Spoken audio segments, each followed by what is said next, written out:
fue a Egipto, como vimos el domingo pasado, sin consultar a Dios. Un paso sin fe, pudimos ver que guió a otro paso sin fe. No tuvo la fe para consultar a Dios y ver qué hacer en medio de una peste, de un hambre. Y entonces va a Egipto y no nos sorprende que no tenía la fe para decir la verdad sobre su esposa. Y siempre nos recuerda que cuando nosotros comenzamos con pasos que no son de fe, nomás nos debilitamos en el proceso, en el camino. Recuerden que cuando salió de su parentela tampoco fue 100% obediente. Dios le había dicho que dejara su parentela, pero él llevó su parentela con él, llevó a su padre, llevó a su sobrino, y una vez más, un paso medio, nos da el resultado que pudimos ver la semana pasada en la vida de Abraham. Kent Hughes dijo lo siguiente, y noten, vean en sus notas, por favor. Abraham era como nosotros, una mezcla paradójica de confianza en sí mismo y de confianza en Dios. Y el autor, Moisés, no intenta ocultar los fracasos de Abraham. De hecho, las historias primero del fracaso de Abraham en Egipto con Faraón y luego de su éxito en Canaán con Lot exploran las contradicciones dentro de este hombre de fe. Mediante este contraste intencional, Moisés nos ayudará a explorar nuestro propio corazón. La Biblia nos dice también algo interesante aquí en el versículo 1, noten, y al final del versículo dice, y con él Lot. Ahora, se menciona que ya va Lot aquí, es algo curioso, nomás un dato interesante. No sabemos en realidad en qué punto Agar, pensamos que vino de Egipto, junto también con la esposa de Lot, porque nunca se nos menciona Lot y su esposa. Desde Génesis 12, cuando salen, nomás se menciona a Lot. Se piensa que cuando fueron a Egipto, Agar es agregada al grupo de ganado y de premios y de galardón que se le dio a Abraham por su esposa, pero también quizás una de las siervas también terminó siendo la esposa de Lot. Sea como fuera, es que Agar, ¿verdad? Está presente en Génesis 16, versículo 1 al 3, y no se menciona aquí en Génesis 13, 1. Sea como fuera, Lot tuvo que haber conseguido una esposa en ese momento, porque, o después de Génesis 13, versículo 13, porque para cuando ya llegan a Sodoma, sus hijas ya están grandes, ya tienen una familia. Entonces, ¿de dónde consigue la esposa? Pues nadie sabe, pero todos se inclinan a creer que también era egipcia. Entonces, la esposa probablemente por eso se inclinaba hacia Sodoma y Gomorra y se le facilitó. John Rice dijo lo siguiente, Abraham, noten en sus notas, Abraham fue hacia el sur, es decir, a la puerta sur de la tierra de Canaán, y luego siguió hacia el norte, cerca de Betel. Betel está al norte de Jerusalén. Recuerda que Jerusalén no llegó a ser una ciudad judía hasta el tiempo del rey David, sino que era una ciudad de los jebuseos y no se menciona en estos tiempos de Abraham, pero ahí entre Betel y Ai, al lugar del altar que había hecho ahí antes, Abraham invocó el nombre de Jehová. O él no había invocado al Señor ni tenido altar en Egipto, según el registro. Pero ahora de regreso en la tierra de la promesa, de regreso a su altar, Abraham podía ofrecer sacrificio y sentirse libre para invocar a Dios. Dios lo había cuidado en Egipto como Dios cuida de los suyos hoy, aunque seamos indignos. Dios cuidó de Jonás y dispuso, un gran pez para rescatarlo de lo profundo y luego vomitarlo en tierra seca. Aunque Jonás huía de Dios, pero Dios había hecho su promesa a Abraham y Dios tenía sus planes, cuida a los suyos. Hermanos, nos alegramos en realidad en esta noche, en esta tarde, de que Abraham no se quedara en la tierra de Egipto. Cayó en el lodo, pero Dios le ayudó a levantarse y eso es un buen testimonio para nosotros hoy. Se desvió por un momento, pero rápidamente volvió al camino correcto. Y cuando pensamos en Abraham, recordamos varias ocasiones en las que él se aparta de la fe y comete terribles errores como ir a Egipto, como tomar a Agar como mujer. Pero no debemos de juzgar a él por estas dos acciones, porque la Biblia siempre nos recuerda que el fin es mejor que el principio. Muchos inician bien y terminan mal. Aquí está un hombre que está comenzando un poco mal, pero termina muy bien. Y debemos juzgar más bien por lo que Dios dice de él. Cuando Dios dio el recuerdo final de Abraham en Hebreos capítulo 11, no es conocido por su incredulidad, él es conocido por su fe. Y por la fe, Abraham, siendo viejo, dejó su parentela. Y hoy aprendemos que en realidad también nosotros estamos en una jornada donde vamos a tener caídas, donde nos vamos a levantar, pero mientras que estamos vivos, estamos en la lucha. No hemos terminado todavía. Y hay bastante que se tiene que hacer y por lo cual uno tiene que seguir viviendo para complacer a Dios. Otro dato interesante, vean eso en la pantalla. Abraham descendió, dice la Biblia, a Egipto, pero gracias a Dios subió de Egipto. Y nos alegra que haya restaurado su vida para darnos un ejemplo de lo que se espera de usted y de mí, porque quizás a lo mejor Dios vio algo en Abraham y lo comienza a restaurar como un buen alfarero hace en nuestras vidas. Y Dios vio a Abraham desviarse, pero luego lo trajo de regreso. Dios no lo desechó, estaba más que listo para restaurarlo. Y eso nos debe de recordar, hermanos, de lo que dice Primera de Juan 1:9. Si confesamos nuestros pecados, Él es fiel y justo para perdonar nuestros pecados y y limpiarnos de toda maldad. Vean por favor la bondad de Dios en la restauración de aquellos que se desvían de su camino. Nunca debe usarse como una excusa de retroceder. Es decir, hay personas que son tentadas y decir, pues fíjate que pues de todas maneras Dios me va a perdonar, así que yo voy a ir a Egipto cuando yo quiera. De todos modos Dios me restaura. Nunca debemos de usar la bondad de Dios como un pretexto para hacer el mal. La Biblia nos dice que nunca debemos de abusar de la gracia de Dios, ya que unos lo usan como una licencia para el pecado. Es al revés, la gracia de Dios nos debe de ayudar a servir a Dios, amar a Dios, pero no a vivir para el mundo. Entonces, Abraham fue restaurado y sacado de Egipto, pero no fue sacado hasta que primero no había experimentado cierto dolor, ya que se llevan a su esposa, ya que es confrontado por Faraón. Él pasó por bastantes problemas antes de salir de Egipto. Entonces, hoy vamos a ver las siguientes verdades que nos ayudan a comprender cómo fue esto. Vamos a ver tres verdades para ayudarnos a comprender la restauración aquí de Abraham. Quiero que vean, por favor, primero conmigo, veamos el regreso al camino correcto. El regreso al camino correcto. La Biblia nos dice en el versículo 1, subió pues Abraham de Egipto hacia el Negev, y él y su mujer con todo lo que tenía, y con él Lot. Y Abraham era riquísimo en ganado, en plata y en oro. Ahora, gracias a Dios podemos contar la historia de cómo un hombre fracasó y regresa al camino correcto, hermanos. Cuando leemos la vida de Abraham, vemos que no fue un hombre perfecto y gracias a Dios que también la Biblia nos relata sus imperfecciones, porque si no, usted y yo seríamos quizás propensos a pensar que para servir a Dios uno tiene que ser perfecto, pero ese no es el caso. Hubo momentos en que se desvió de la fe, tomó decisiones equivocadas e incluso cayó en temor y engaño, el mismo padre de la fe.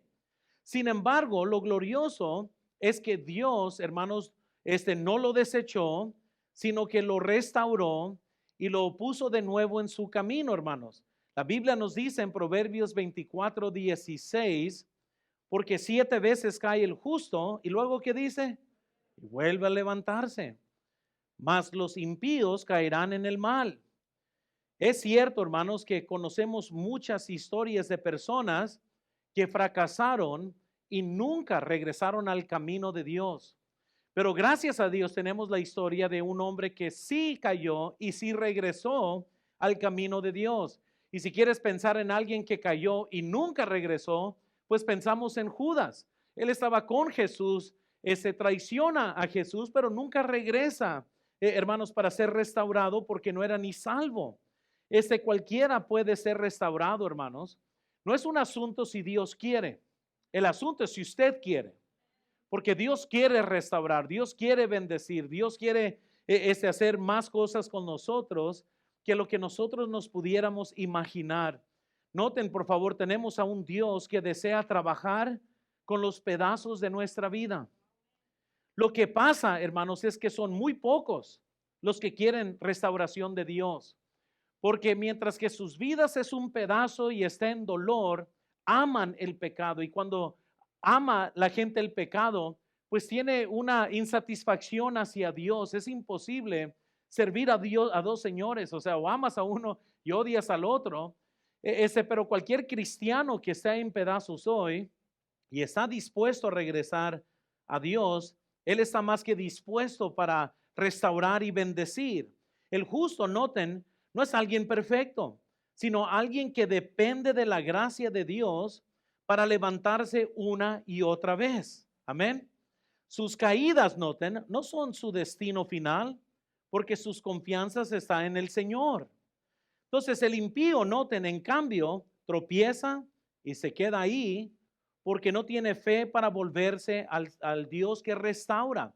Entonces nosotros tenemos a nuestra disposición Dios para cualquier momento que alguien quiera arrepentirse y ser restaurado. Pedro negó a Jesús, lloró amargamente y luego encontramos a Dios restaurándolo a él mismo. El hijo pródigo se desvió y fue a una tierra lejana a malgastar su herencia, pero luego se arrepiente y luego encuentra a un padre que lo está esperando para restaurarlo una vez más. Hermanos, escuchen, que el diablo no te vaya a convencer que Dios ya terminó contigo. Mientras que estás vivo, Dios no ha terminado contigo. Hay mucho que hacer, así que hay que levantarnos para servir al Señor. Hay que agarrar ánimo para poder seguir hacia adelante. Entonces, ¿qué notamos en nuestros textos, en nuestro texto hoy? Y vean primero en sus notas, vemos la salida de Egipto. Versículo 1, subió pues Abraham de Egipto hacia Negev y él y su mujer. Ahora, de regreso a Betel iba. Abraham salió de Egipto amonestado y a lo mejor en silencio, como se dice en español, con la cola entre las patas. Su viaje, hermanos, de Egipto al Negev y luego a Betel, y al parecer, hermanos, fue como un peregrino de este punto en adelante. Nunca es divertido cuando un incrédulo te dice la verdad y acababa de tratar Faraón con él. ¿Qué has hecho tú? ¿Por qué me has mentido a mí? Y cómo esto hubiera desmantelado, hubiera dejado a él sin palabras. Egipto en la Biblia, hermanos, muchas veces representa el mundo, muchas veces representa el lugar donde nosotros confiamos en Egipto en lugar de confiar en Dios. Isaías 31:1 dice la Biblia, hay de los que, noten la palabra, descienden a Egipto por ayuda y confían en caballos y su esperanza ponen en carros porque son muchos y en jinetes porque son valientes y no miran al Santo de Israel ni buscan a Jehová. Y qué curioso, en el capítulo 12, la Biblia nos dice también que Abraham descendió, bajó a Egipto. En Isaías la Biblia nos dice, hay de aquellos que descienden, siempre, hermanos, apuntando a Egipto como un lugar donde se va hacia abajo, donde es un retrocedimiento hacia abajo. Nunca es visto el descender o el bajar como algo bueno en la Biblia. Abraham descendió y nada bueno sale en nuestras vidas, hermanos, cuando descendemos y somos reducidos o bajamos en nuestra vida. Sansón nos dice la Biblia en Jueces capítulo 14, versículo 1, que descendió a Timat, y adivinen qué encuentra ahí: a una mujer filistea que le gustó. Noten, y él desciende. Jonás, nos dice la Biblia, descendió a Jope y luego bajó a una nave en Jonás capítulo 1 versículo 3. ¿Para qué? Para huir de la presencia de Dios. Hermanos, el hijo pródigo, la Biblia nos dice que descendió a un país lejano. Les estoy diciendo que hay muchos cristianos que puedes estar aquí en esta noche, pero en tu vida moral, en tu vida espiritual, has descendido hace mucho. Hace mucho dejaste tu primer amor y descendiste y bajaste.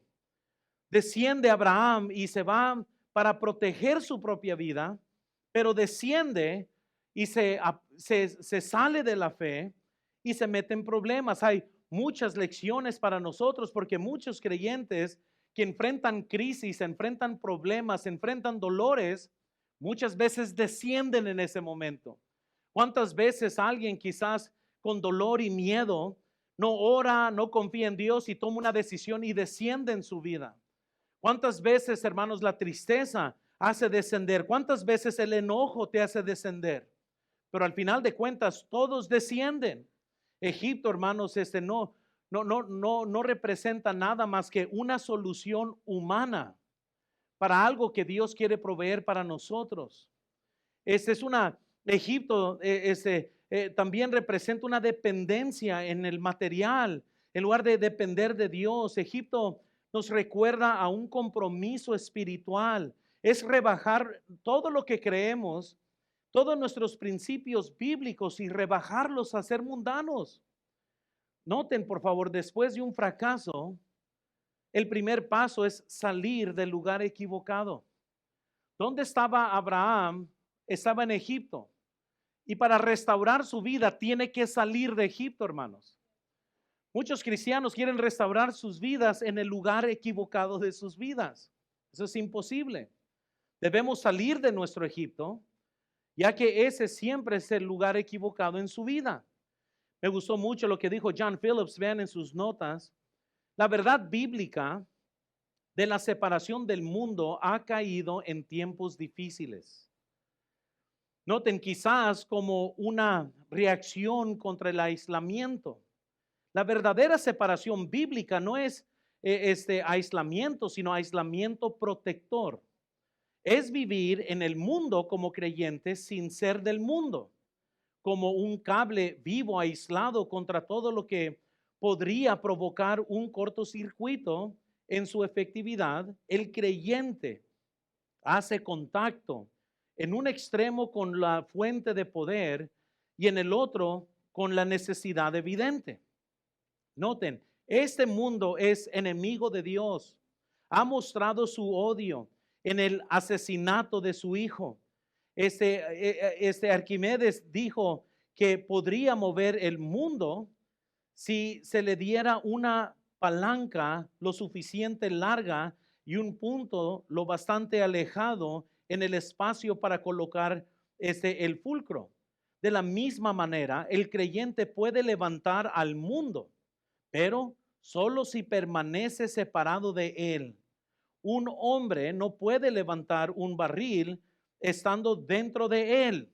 La primera señal entonces de la verdadera espiritualidad es la separación bíblica del mundo. Hermanos, todos vamos a tener una lucha y estamos y vivimos dentro de un mundo, pero tenemos que salir del mundo, tenemos que pensar correctamente, hermanos. Noten, por favor, después de un fracaso, el primer paso para restaurar la comunión con Dios es salir del lugar equivocado.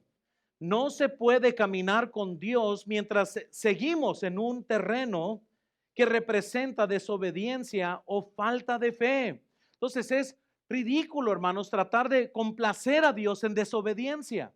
Que sería ridículo si Abraham estuviera en Egipto y dijera: fíjate, aquí vamos a hacer un altar. No puedes hacer un altar de Dios, hermanos, en el lugar equivocado.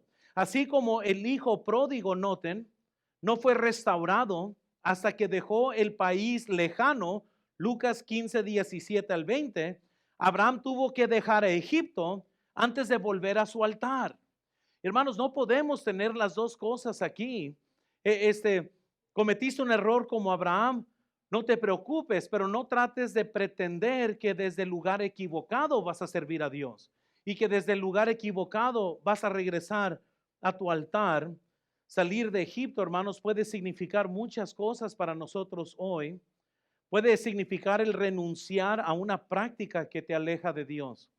Quizás es cortar una relación que compromete tu fe. Quizás es abandonar un hábito o dependencia que reemplazca la confianza en Dios. Yo no sé cuál es su Egipto el día de hoy, pero quizás unos deben de tirar su celular a la basura. Quizás bloquear un número. Quizás debes de cambiar de trabajo. Yo no sé qué es lo que significa el lugar incorrecto para usted.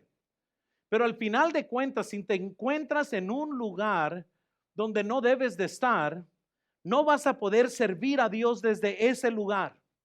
Tienes que salir de tu Egipto. No hay restauración, hermanos, sin separación. Antes de regresar al altar, hay que dejar atrás Egipto.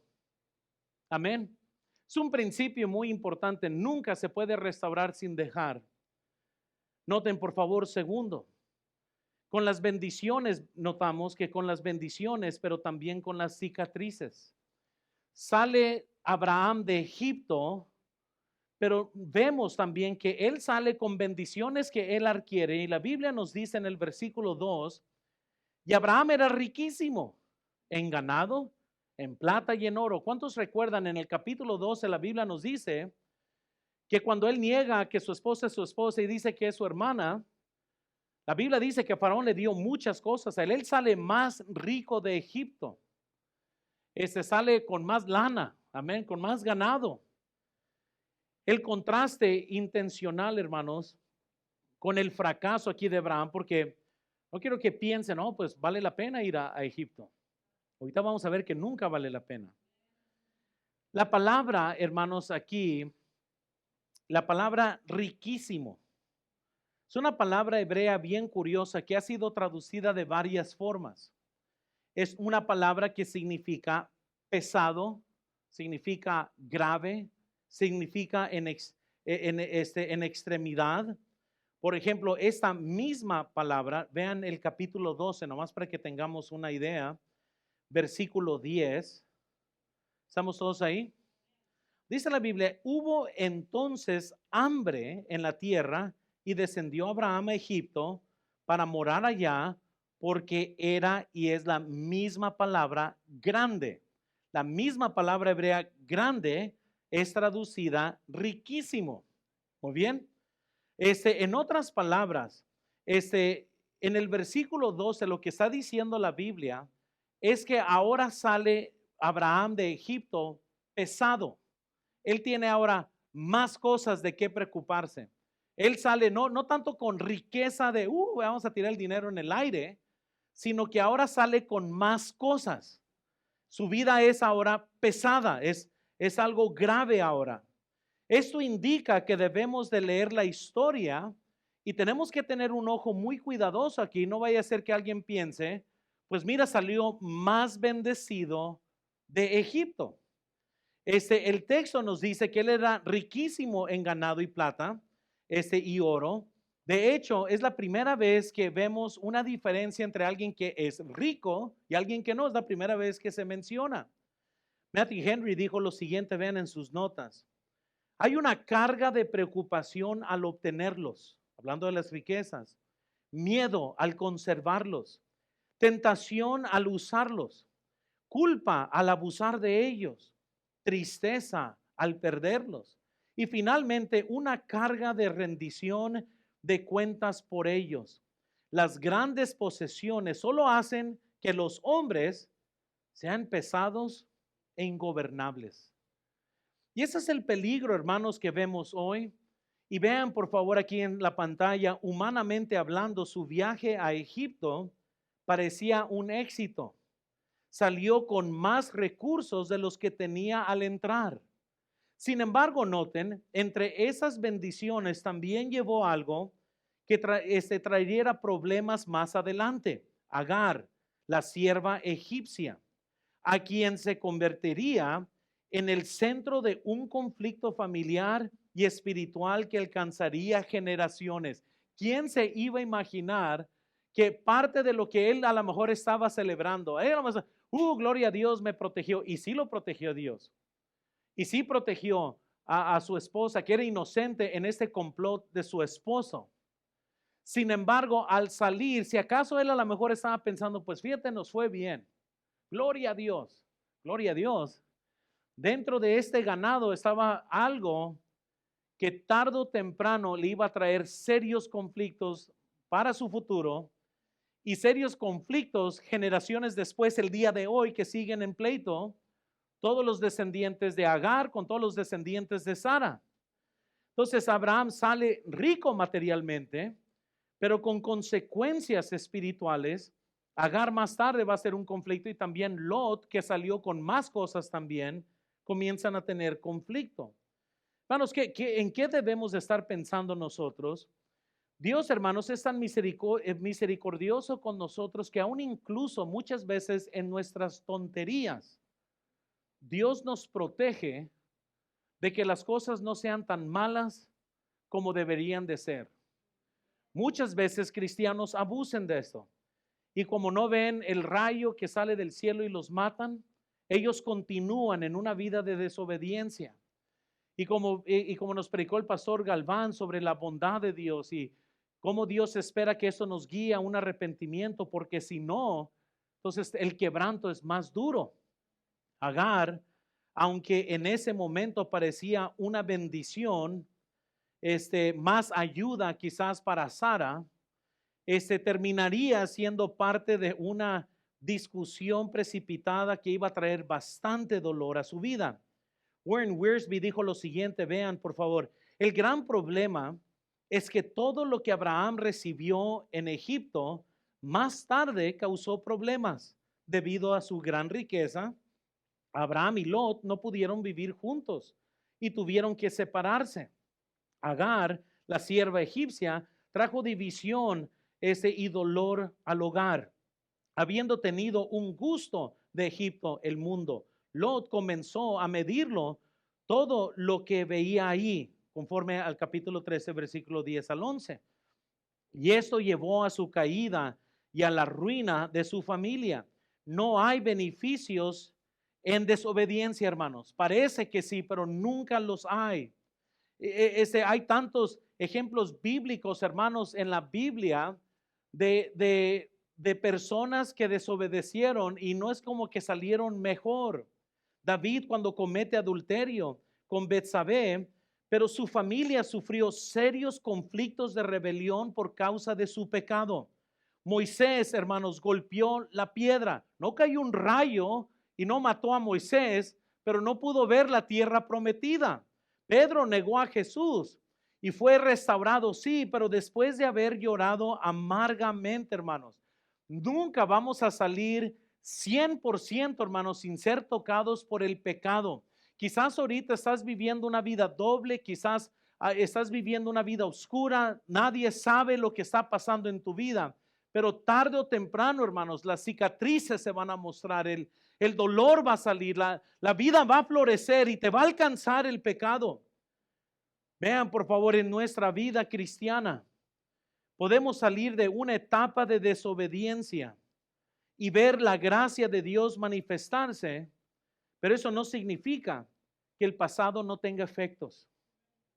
Van a haber cicatrices emocionales, recuerdos de decisiones equivocadas que nos duelen. Muchas veces serás libre ya del pecado, pero los recuerdos te siguen hundiendo, te siguen trayendo remordimiento. Van a haber cicatrices relacionales, vínculos que quedaron dañados y quebrados.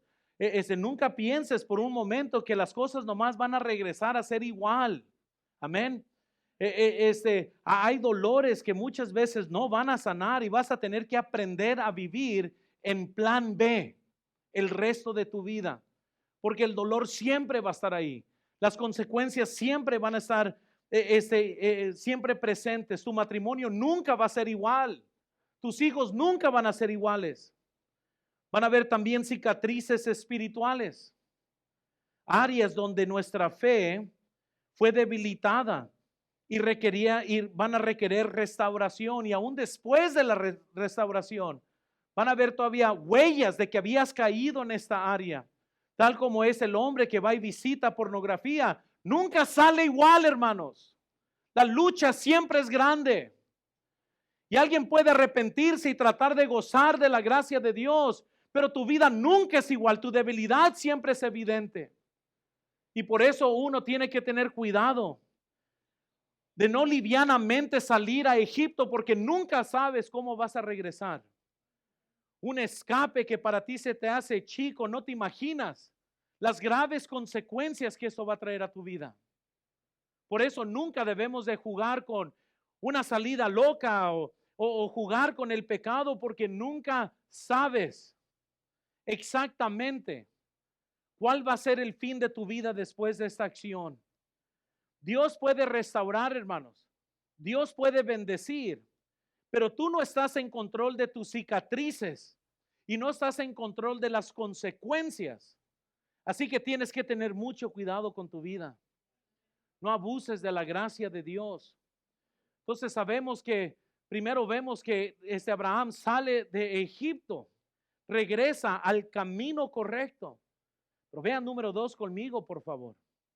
Número 2, restaurando obediencia. Primero notamos que él pues está en lucha por regresar al camino correcto. Pero ahora vamos a ver que Abraham ahora está luchando por restaurar su vida en obediencia. Dice la Biblia, noten el versículo 3. ¿Estamos ahí todos? Noten por favor. Y volvió por sus jornadas desde el Negev hacia Betel. Noten, hasta el lugar donde había estado antes su tienda, entre Betel y Ai. Una persona no puede regresar al camino correcto a menos que también regrese a un estado de obediencia. Hermanos, y noten, la restauración, hermanos, no es simplemente un cambio de dirección emocional o personal. Es un volver a la voluntad de Dios. O sea, no es bueno, pues no es como que vamos a poner un puntito y ya, todo bien. No, es regresar por completo, hermanos, a la voluntad de Dios. Abraham tuvo que volver, hermanos, noten, al lugar donde Dios lo había mandado desde el principio. Él tuvo que regresar ahí. No bastaba, hermanos, con salir de Egipto. Tenía que regresar al altar en Betel, conforme a Génesis 13, versículo 4. Su restauración, noten, no fue solo geográfica, sino espiritual. Un regresar a la obediencia y adoración en el lugar donde Dios lo había llamado. Él sabía para dónde salir, y noten que nunca vemos un récord donde Dios le dice, hey, regresa. Él sabía que tenía que regresar. Él sabía que tenía que llegar a ese lugar. Y noten, por favor, existe un peligro, hermanos. Y vean, de un regreso a medias. Y déjales digo, porque muchos cristianos se encuentran en un regreso a medias. Piensas que estás bien porque no estás en Egipto, pero tampoco estás en obediencia. Y eso te da una falsa sensación de que todo está bien. Saliste a medias. Muchas veces las personas notan, regresan, pero a su manera y no a la manera de Dios. Y ese es el problema aquí, que Abraham podría haber dicho, pues bueno, pues fíjate que yo sé que mi lugar allá está en Betel y pero Dios está en todos lugares. Entonces voy a salir nomás de Egipto y aquí voy a poner mi tienda, aquí voy a poner mi altar. Al cabo es que Dios está en todos los lugares. Y él podría haber llegado a medias y nunca haber llegado hasta donde Dios lo estaba llamando a vivir y estar. Se inventan, noten por favor, un plan B que suena piadoso, pero que no es el plan original de Dios. Es decir, noten, se inventan un plan B en lugar de regresar al lugar donde Dios quería. Vuelven a la iglesia, pero no a una vida de servicio. Remontan actividades espirituales, pero sin condición, sin una rendición total al Señor. Y a eso me estoy refiriendo, que a medias. Hermanos, de nada sirve que estén aquí ahorita en el lugar correcto si no estás obedeciendo a Dios. De nada sirve apartarte del mal si no haces el bien.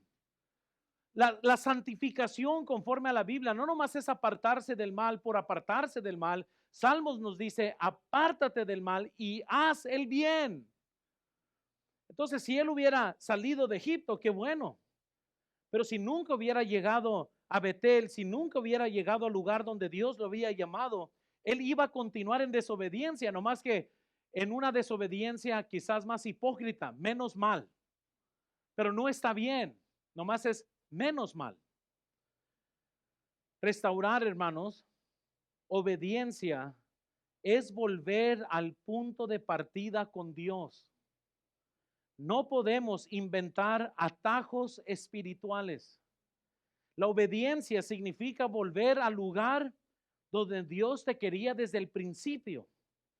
Y cuando ahí buscas a Dios, entonces, la restauración es más que posible. Incluso Deuteronomio 30, versículo 1 al 2, la Biblia nos dice, sucederá que cuando hubiera venido sobre ti todas estas cosas, la bendición y la maldición que he puesto delante de ti, y te arrepintiereis en medio de todas las naciones donde te hubiera arrojado Jehová tu Dios, y te convirtieses a Jehová tu Dios, y obedecieres a su voz conforme a todo lo que yo te mando hoy, tú y tus hijos con todo tu corazón y con toda tu alma. ¿Sabes lo que dice? Entonces voy a recogerte. Si desde ahí me buscas, hermanos, hay un arrepentimiento genuino que se tiene que hacer para que una restauración genuina suceda. Sentirte mal no es arrepentimiento. Tener remordimiento no es arrepentimiento. Cualquiera se puede sentir mal por hacer el mal. Eso no quiere decir que ha visto un cambio de corazón en tu vida. Arrepentimiento significa el dar una es un cambio total de tu vida. Mientras que nomás te sientas mal, pues nomás te sientes mal, pero tu vida nunca cambia.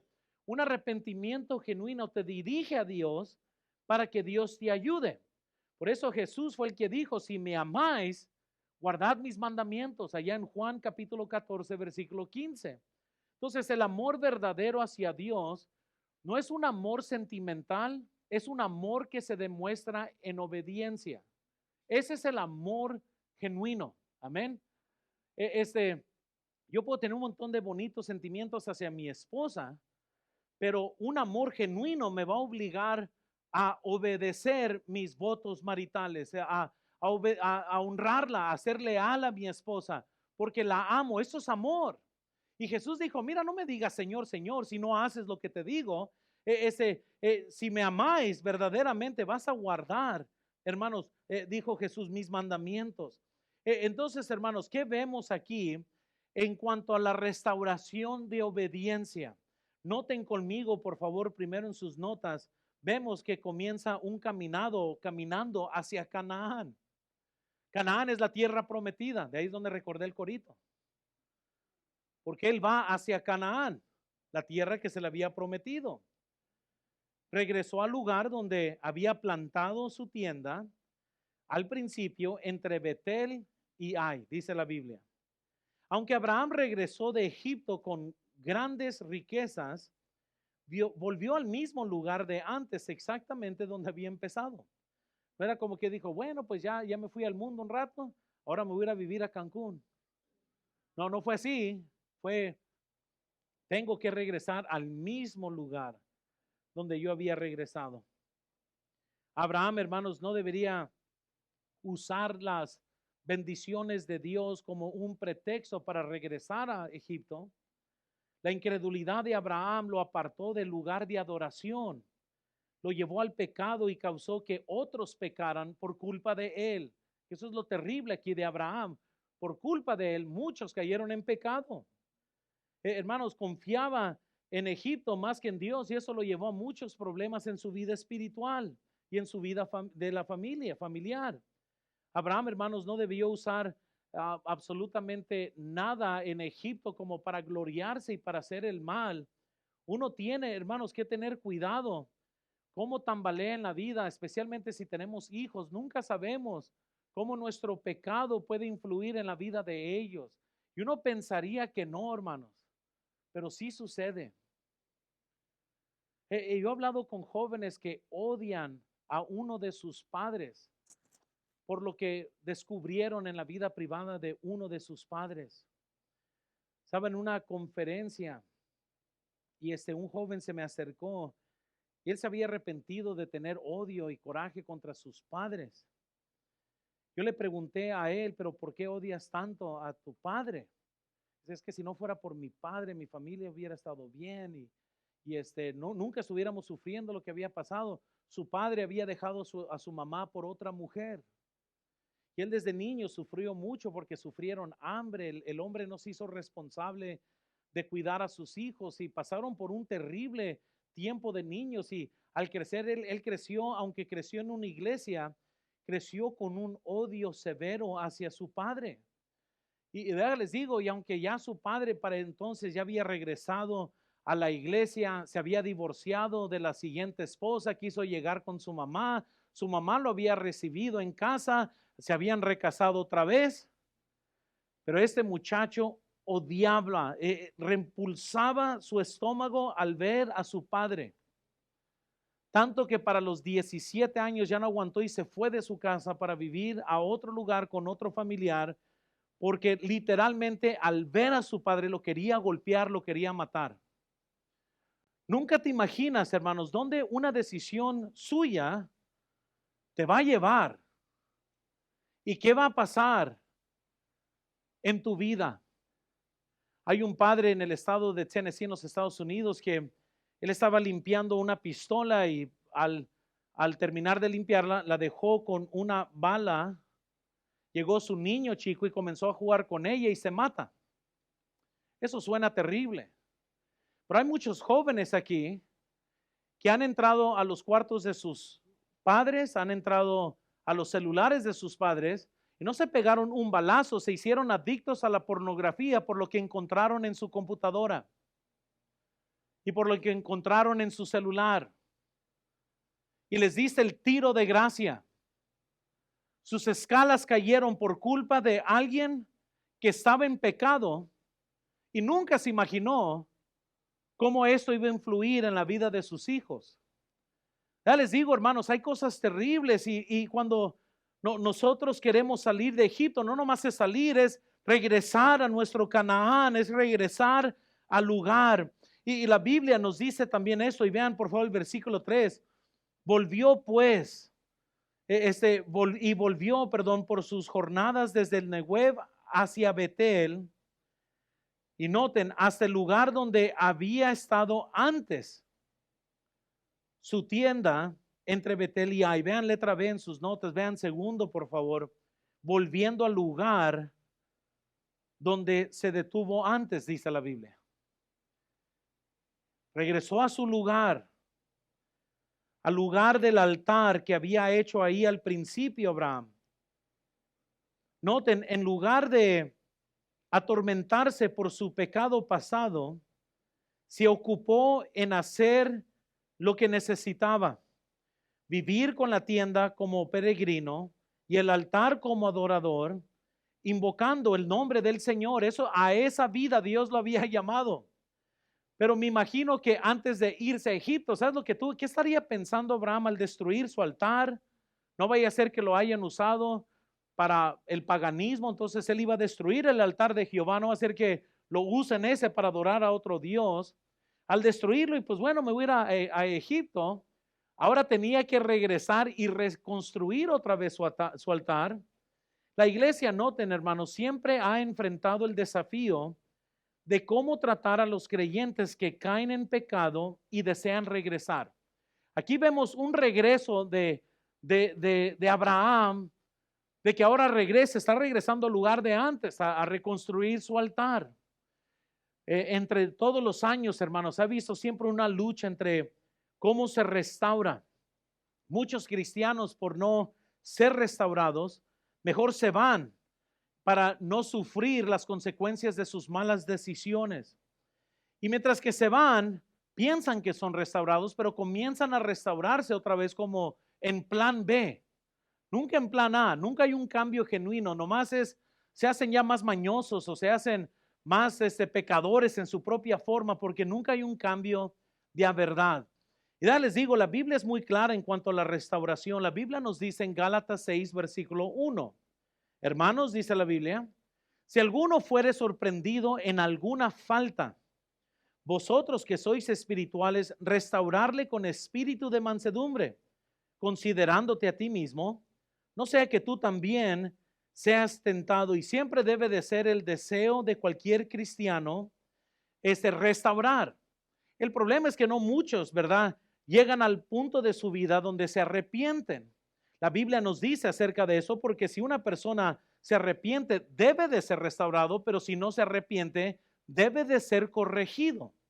La Biblia dice en 2 de Corintios 2, versículos 5 al 8, noten, pero si alguno me ha causado tristeza, no me lo ha causado solo a mí, sino en cierto modo, por no exagerar, a todos vosotros. Ahora, en contexto, aquí está hablando de los que están causando problemas en la iglesia, y había alguien en particular que le había causado mucho dolor a la iglesia y a él en particular. Pero noten, acerca de su restauración, porque se había arrepentido esa persona, le dice, le basta a tal persona esta que dice, reprensión hecha por muchos.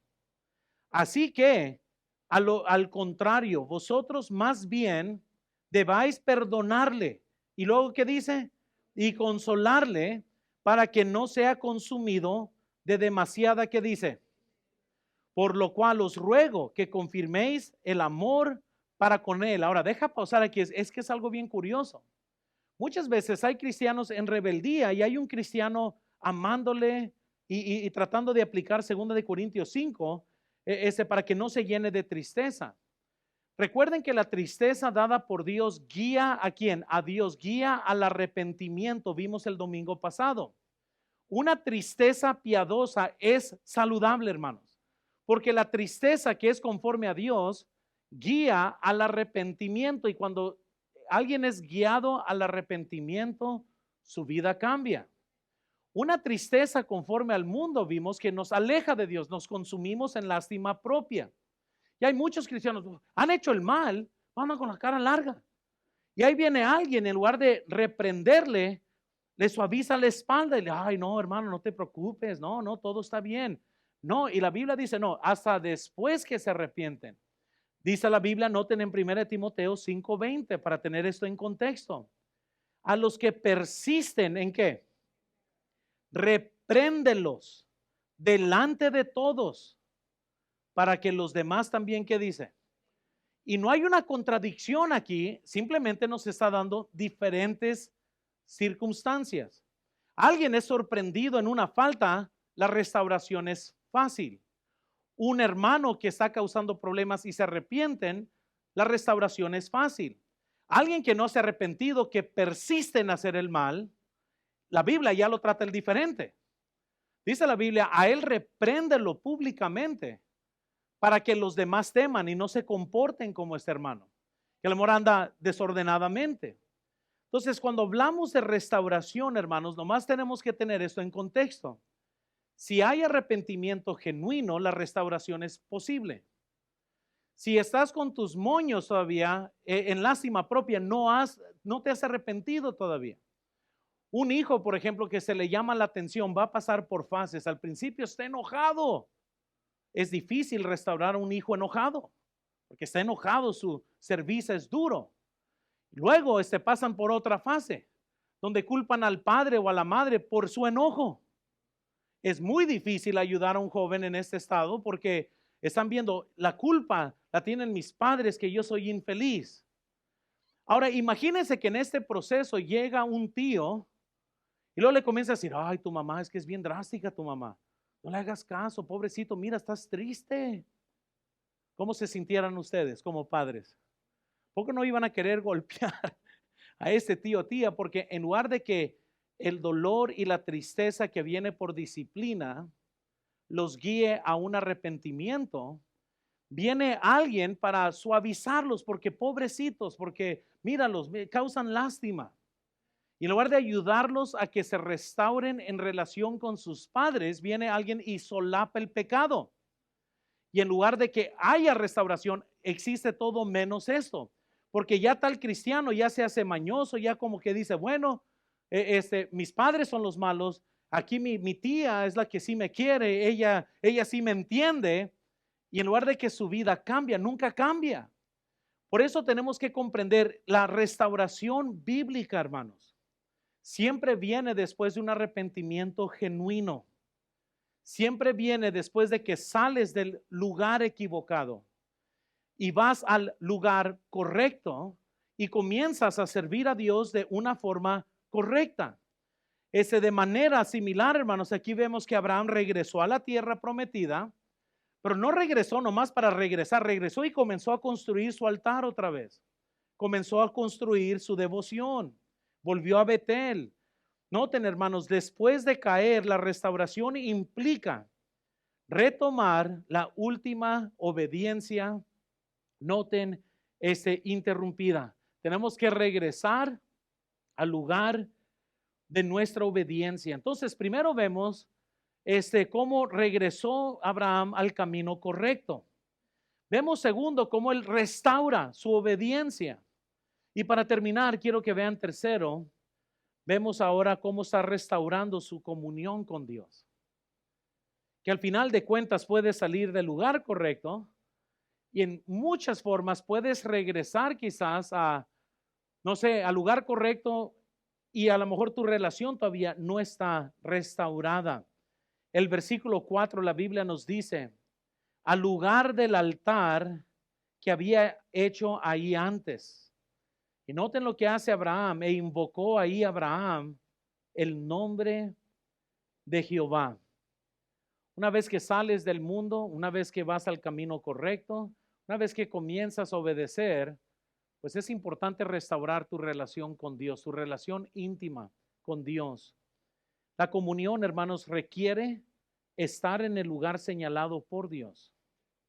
Abraham, hermanos, noten, no solo no salió de Egipto, nomás, sino que no solo regresó de Egipto, sino que regresó al altar en Betel, el lugar donde había invocado el nombre de Jehová. Ahí renueva una vez más su relación con Dios. La comunión, hermanos, no se trata de sentimientos peligrosos, sino de estar en el centro de la voluntad de Dios. Es difícil, hermanos, adorar a Dios en el lugar incorrecto. Noten, hermanos, por favor, y les puse todas mis notas. Abraham en Egipto no levantó altar porque Egipto simboliza el mundo y la carne. La idolatría y la desobediencia siempre rompen la comunión. Israel, hermanos, quiso adorar a Dios con un becerro de oro en el desierto. Querían adorarlo, pero a su manera y Dios lo rechazó. Para todos los que dicen, ay, es que Dios ve el corazón, puede ver lo que quieras, pero uno es obligado a adorar a Dios como Dios dice. Existe, hermanos, un peligro de los altares casi correctos. Muchos pretenden hacer altares a Dios en Egipto, buscan agradar a Dios sin dejar la mundanalidad.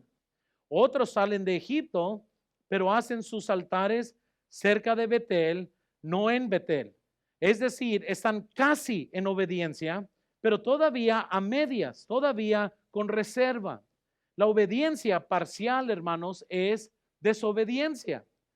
Y me imagino, Dios había puesto un llamado en mi vida para venir a México. ¿Y cómo, hermanos? Tuve que debatir esto porque uno se acostumbra a estar y en cierta forma pone su fe no en Dios, sino que en la vida cómoda que uno tiene. Gracias a Dios por mi esposa que siempre estaba ahí. Tú dijiste, ¿y cómo me dolía eso? Cuando mi esposa me recordaba de mi llamado. y me decía, tú dijiste que un día íbamos a ir a México, ¿qué vamos a hacer? Y siempre tenía ganas ella de decorar la casa, pero cuando uno vive como peregrino pensando que vas a salir en cualquier momento, pues no puedes establecerte bien. Entonces mi esposa me dice, ¿vamos a ir o qué? Porque si no, para ya ir a comprar cortinas. Y yo recuerdo que no podía decirle sí porque sabía que estaría contradiciendo lo que yo le dije que Dios me había llamado a hacer. Le dije, no, todavía no, espera. Y fue de Dios porque 2 días después me llama el pastor también. Me dice, hey, ¿cuándo te vas a ir a México? Y la verdad es, yo me pongo a imaginar que si nunca hubiera salido. Yo sé que muchos que deberían estar en la voluntad de Dios no están y pasan toda su vida justificando el por qué no están. Y van a decir, pues bueno, pues al final de cuentas Dios está en todos lados. Él está aquí en Morgan Hill, California, como lo está en Hermosillo. Así que aquí mismo voy a adorar a Dios. Luego una persona comienza a vivir plan B. Y no estás en el lugar correcto. No estás haciendo la obediencia correcta. Pero ahí estás, tratando de servir a Dios en tu forma, a tu manera. Y mientras que los rasgos de la desobediencia son obvias, porque es muy difícil, hermanos, tener pasión y tener fuego en el lugar equivocado. Amén. Trata de ganar a aquellas personas para Cristo con aquellas que has pecado con ellos. Trata de hablarles de Cristo con alguien si estabas en pecado. Un hombre cristiano muy raramente le va a testificar a una prostituta con la que acaba de pecar. Es muy difícil hablarle de Dios a un amante. Es difícil que un joven trate de ganarle a su amigo a Cristo si acaban de fumar marihuana juntos. Porque ellos saben que en el lugar correcto, en la vida incorrecta, es muy difícil tener denuedo. Toma una mente psicópata para que una persona se distancie de su desobediencia y que de una forma u otra pretenda que todo está bien. Y tener denuedo y actuar como David, que se indignó cuando le cuentan la historia de una oveja que fue robada. Vamos a matar a tal persona. Y Natán dice, tú eres esa persona. Y es muy difícil, hermanos, tener pasión para Dios. Si sabes que estás en el lugar correcto, estás en un altar cerca de donde debe de estar, pero no es. Y fue difícil, hermanos, negar todo, dejar todo. Recuerdo cuando renuncié en la iglesia y salimos. Vaya, qué feo se siente eso. Tenía hermanos que siguieron nuestro carro lleno de nuestras cosas por casi 45 minutos en la carretera para despedirse de nosotros, llorando. Estamos todos llorando. Está muy difícil dejar mi primera iglesia. Habían hermanos allá que no se pueden reemplazar, porque todos son diferentes. Dios me llevó, hermanos, del jardín del Edén, donde está todo verde, a Hermosillo. Amén. Allá los días muy calientes eran de 26, 27 y gente se quejaba de que estaba haciendo calor. Amén. En las mañanas había el rocío del Edén. Por casi 5 meses, todas las mañanas, así como con neblina, se mojaba todo bien fresco. Pero es un lugar terrible porque Dios no me tenía ahí. Amén. No era lo que Dios quería para mí. Yo he hablado con muchos hombres. Estaba hablando con un hombre de negocios, una conferencia, y él ayuda a muchos misioneros. Me dice, pastor, ¿sabes por qué yo ayudo a tantos misioneros? Y me dijo esto en lágrimas, un hombre multimillonario, porque yo debería haber sido uno. Uf. Y ese hombre ha dado millones de dólares a misiones y hay un vacío en su corazón porque nunca obedeció a Dios. ¿Sí me escuchan, hermanos? Nunca hay sustituto. Ya todo cambió para él. Terminó divorciado, ya nunca pudo ser pastor, estuvo en el camino correcto y uno nunca sabe cómo va a terminar. Ahora, gracias a Dios que Él está ayudando, pero su anhelo, su corazón en su vida era, yo debería haber sido un predicador.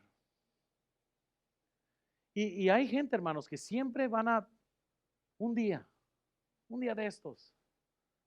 Pero yo voy a hacer aquí mi altar, aunque yo sé que no es donde debería de ser. Pero aquí va a estar mi altar. Y qué triste, hermanos. Porque Dios tiene tantos planes. Dentro de estos planes, hermanos, sí va a haber dolor, va a haber lágrimas. No todo ha salido perfecto aquí en Hermosillo. Pero por lo menos estoy donde Dios me quiere. Ya han visto muchas oportunidades de irme a Egipto, tenlo por seguro. Pero quien iba a sufrir iba a ser yo. Y lo que yo les estoy diciendo, hermanos, es que quizás ahorita estás en un altar que casi está en el lugar correcto, pero no está. Casi estás ahí, pero no estás. Ven en sus notas, el altar, hermanos, es símbolo de adoración y entrega. La Biblia nos dice en el versículo 4, el lugar del altar que había hecho ahí antes. El altar nos recuerda de nuestra comunión con Dios, hermanos, un lugar de encuentro personal y devocional. El altar nos recuerda, hermanos, de un lugar de sacrificio, un recordatorio de dependencia y entrega de lo que valoramos, hermanos, a Dios. El altar nos recuerda también de una dependencia de Dios mismo. Reconocer que sin Él nada podemos lograr. El altar es sagrado, hermanos. Y aquí Abraham está llegando para reedificar su altar. No sé cuántas veces llegaba él antes y adoraba a Dios en ese altar y le decía a Sara todo lo que iban a hacer para Dios. Pero llegó un momento en su vida donde ese altar fue dejado. Y la comunión con Dios cesó. La devoción de Dios paró. Y no solo llegó para edificar este altar, pero noten segundo, luego dice la Biblia, invocando el nombre de Jehová. Llegó para edificarlo y orar a Dios y comenzar otra vez con su comunión con Dios, hermanos. Volvió a orar, volvió a confiar en Dios, volvió a depender de Dios, regresó otra vez, hermanos. El fracaso, hermanos, no es final. La restauración siempre, hermanos, pasa por retomar nuestra vida devocional y déjales digo, es importante entonces que a lo mejor usted debe de ser restaurado en esta noche. No sé cuántos han dejado su altar. Conoces la Biblia y eso es para tu propia condenación, porque tienes mucho tiempo sin leerla, nomás por la delicia de leerla. Tienes mucho tiempo sin orar y buscar a Dios. Oh, sí, buenos para quejarnos de algo que queremos que cambie, pero no estás orando a Dios porque sabes que no puedes orar a Dios mientras que estás mal. Muchos hermanos están en luchas, pero no dejes que el diablo te vaya a convencer que puedes poner tu altar en un lugar donde casi estás ahí. Tienes que salir de Egipto, tienes que regresar al camino de obediencia. Tienes que restaurar tu devoción, si no siempre te vas a quedar atrás, siempre vas a luchar, siempre vas a regresar a tu computadora y hacer lo que no debes, siempre vas a regresar a tu relación equivocada, siempre vas a regresar con tus amigos que no debes de tener, siempre vas a regresar con tu música equivocada, porque en lugar de tener un cambio verdadero en tu vida, estás en el altar de casi. Pero no es real. Tus hijos saben que no es real. Todo mundo sabe que no es real. Pero uno está feliz viniendo a la iglesia, pretendiendo, dando, hermanos, la imagen que todo está bien. ¿Hasta cuándo vas a regresar a tu altar y volverlo a edificar otra vez? Porque cuando eso suceda, hermanos, ahora sí, te va a incomodar tanto tu pecado que va a cambiar. Ahora sí, ya no vas a tolerar las dos cosas. Ahora sí, el cambio es genuino. La pregunta es, ¿estás dispuesto? Porque Dios sí está dispuesto. Pero tienes que regresar. No te quedes a medias. Puedes apantallar al hombre, pero Dios sabe. Dios sabe que no hay comunión. No es real.